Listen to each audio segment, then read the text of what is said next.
साथियों, जय हिंद, जय भारत। आपसे एक बहुत ही महत्वपूर्ण बात कहनी है।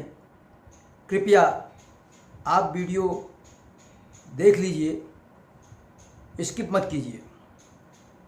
यह वीडियो देश के लिए है और हिंदुओं के भविष्य के लिए है, अर्थात भारत के भविष्य के लिए है।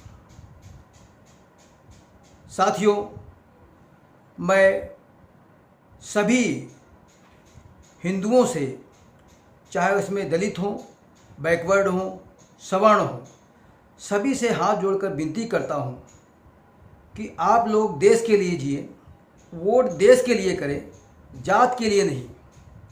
साथियों, अभी एक बहुत महत्वपूर्ण घटना घटी है जिसमें विपक्षी पार्टियों के नेता भगवंत मान, केजरीवाल की पत्नी, कांग्रेस ने, सभी ने कहा है कि जो घटना बांग्लादेश में घटी वो भारत में भी घट सकती है। साथियों, भगवंत मान ने तो मोदी के लिए जो कहा वो जो है बहुत ही ज़्यादा देशद्रोही और देश विरोधी है।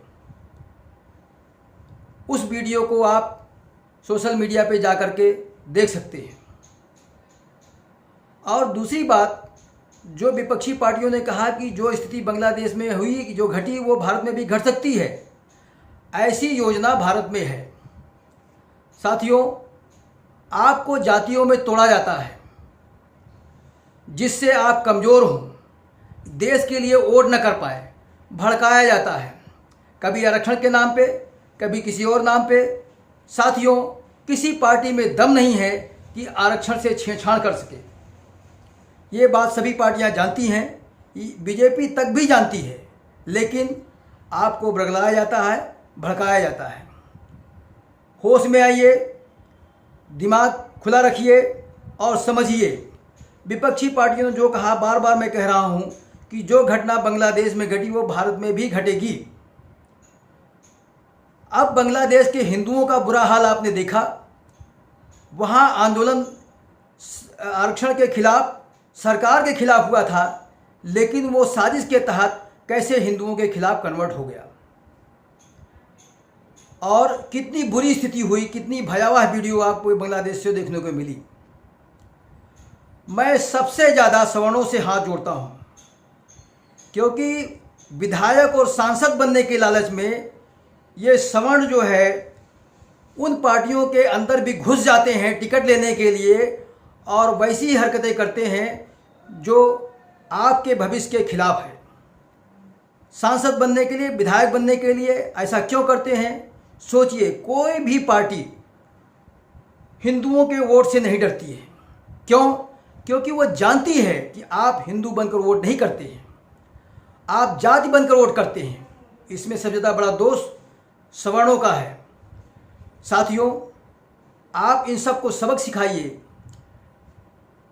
जो घटना अयोध्या में घटी, एक अति पिछड़ी लड़की के साथ, वहाँ पे ना अखिलेश यादव गए, ना राहुल गांधी गए, ना प्रियंका गांधी गई, ना उसको अपने पार्टी से निकाला। क्यों? मुस्लिम वोट बैंक के डर से। आपका वोट बैंक तो है ही नहीं, क्योंकि आप जातियों में बंटकर वोट करते हो।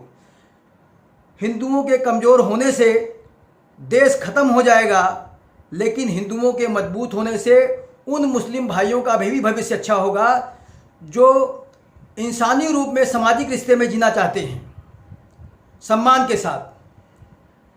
क्योंकि जो कट्टरपंथ है उसमें मानवीय सामाजिक रिश्ते नहीं होते हैं। बांग्लादेश में आपको दिखा, लड़कियों और महिलाओं के साथ कितना विभत्स दुर्व्यवहार, ऐसा कल्पना नहीं कर सकते और आप फिर पूरी वीडियो देख नहीं सकते। साथियों, बांग्लादेश और पाकिस्तान के मुस्लिम अलग नहीं हैं भारत के मुस्लिमों की सोच से। और अलग दिखते क्यों हैं? क्या आपके पास दिमाग नहीं है? आखिर ये सब पहले भारत ही था, भारत में ही थे। वहाँ आबादी ज़्यादा हुई तो उनको पूजा पद्धति में दिक्कत हुई। उन्होंने कहा कि हम हिंदुओं के साथ नहीं रह सकते और देश का इस आधार पे बंटवारा हुआ। और बंटवारा होने के बाद वहाँ हिंदुओं के साथ क्या हुआ आप सभी जानते हैं, फिर भी आपकी आंखें नहीं खुलती हैं। कश्मीर में क्या हुआ तब भी आपकी आंख नहीं खुलती है। बंगाल, पश्चिम बंगाल में हो रहा है तब भी आंखें नहीं खुलती है। साथियों, आपको चेतावनी देता हूँ कि आपके जाति नेता, इनके विदेश में प्रॉपर्टी है, बंगले हैं, जब भी कभी बांग्लादेश जैसी स्थिति आएगी और यहाँ पे कहते हैं इस तरह से कट्टरपंथियों की क्रांति मचेगी, तो ये हिंदुस्तान में नहीं होंगे। आप जिस जात के नाम पे इनको वोट देते हैं, इनको भगवान समझते हैं, ये आपके साथ नहीं होंगे, ये विदेश में दिखाई पड़ेंगे। इनका पूरा खानदान हिंदुस्तान से गायब दिखेगा।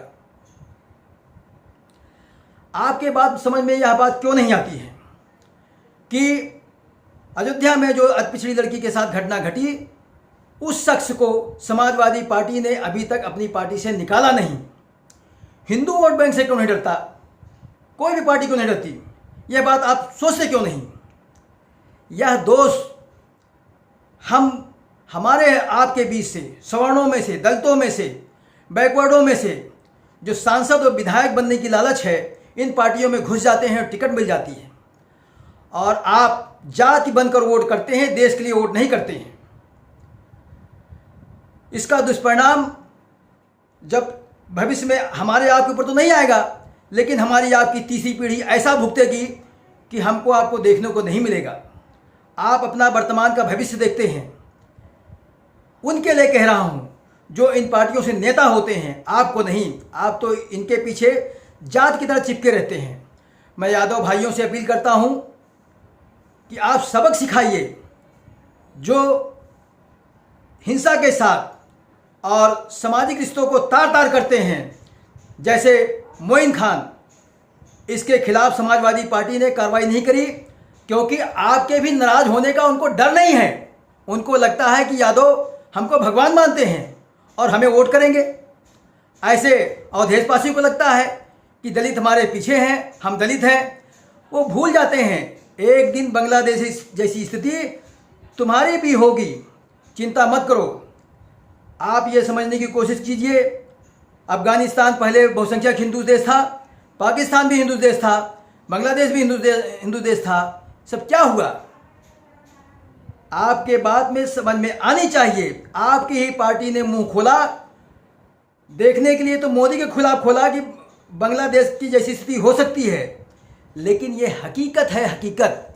इसकी तैयारी चल रही है और कांग्रेस तो इस देश के लिए त्यागे गए मल के समान है हमारे लिए। उसकी जगह हमारे दिमाग से सेप्टिक टैंक के गटर में ही है, क्योंकि वो हिंदुओं के साथ इतनी बड़ी गद्दारी आज़ादी के बाद से करती आ रही है और आपको समझ में नहीं आ रहा है।